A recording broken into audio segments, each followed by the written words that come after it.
नमस्कार मित्रांनो, मी श्रीकांत श्री किचन मराठीमध्ये तुमचं स्वागत आहे। आज आपण इन्स्टंट उपमा बनवणार आहोत।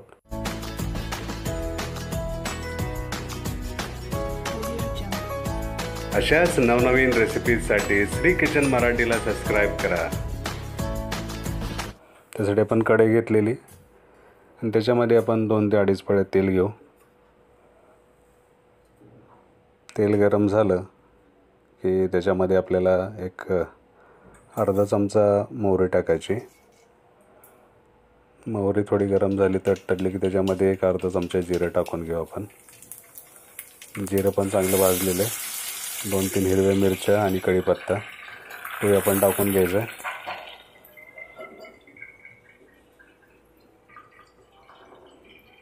तर कढीपत्ता पण व्यवस्थित भाजला गेला तर याच्यामध्ये आपल्याला मीडियम साईजचा टोमॅटो बारीक कट केलेलं ते टाकायचं।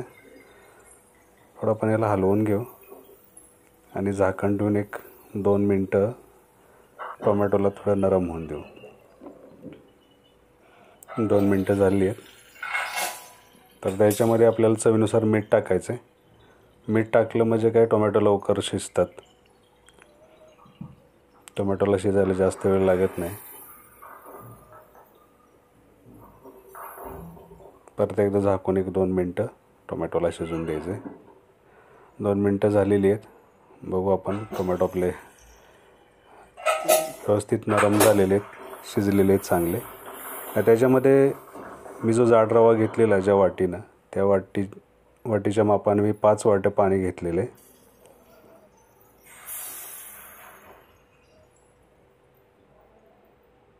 हे पाणी आपण घेऊन याला उकळवायला ठेवून आपण तो जाड रवा जो आहे तो भाजून घेणार आहे।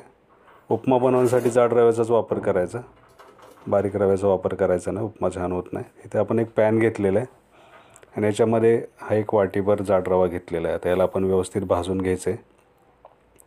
ह्याच वाट्या मी 5 वाटे पाणी टाकलेलं आहे त्याच्यामध्ये।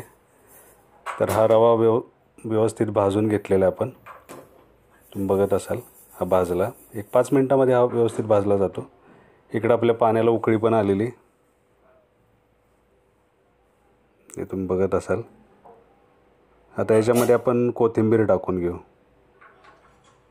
उपमा झाल्यानंतर वरून कोथिंबीर व्यवस्थित मिक्स होत नाही, म्हणून असं पाण्यामध्येच कोथिंबीर टाकून घ्यायची। याला हलवून घेऊ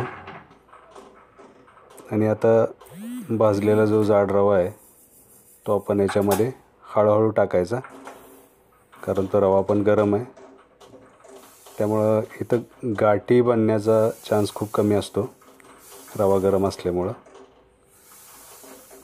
आणि हे पटपट करायचं थोडं, कारण इथं त्याचे थोड्या अंगावर उडतात। हे असं पुटपुट करायला लागतं। ते पटदिशी हलवून त्याच्यावर आपण लगेच झाकण ठेवायचं आणि त्याला 2-3 मिनिटं शिजून द्यायचं। हा उपमा खूप इन्स्टंट बनतो, जास्त वेळ लागत नाही। 5 ते 10 मिनिटामध्ये हा नाश्ता तयार असतो। ते 5 मिनिटं झालेली आहेत, आपण त्याला झाकून ठेवलेलं, हे कमी फ्लेमवर झाकलेलं। आपला उपमा खूप छान बनलेला आहे। आता आपण फ्लेम बंद करून एक आणखी 5 मिनिटं आपण त्याला ठेवून देऊ। हे 5 मिनिटं झालेली आहेत। आपला उपमा खूप छान बनलेला आहे। रव्याला अगोदर भाजून घ्यायची गरज नाही, दोन्ही कामं एकाच वेळी करायची। दुसऱ्या पॅनमध्ये रवा भाजून घ्यायचा, म्हणजे या नाश्त्याला जास्त वेळ नाही लागत। चला तर आपण याला प्लेटमध्ये काढून घेऊ।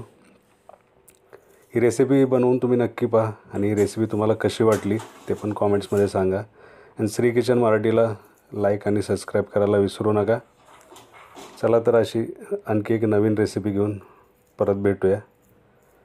नमस्कार।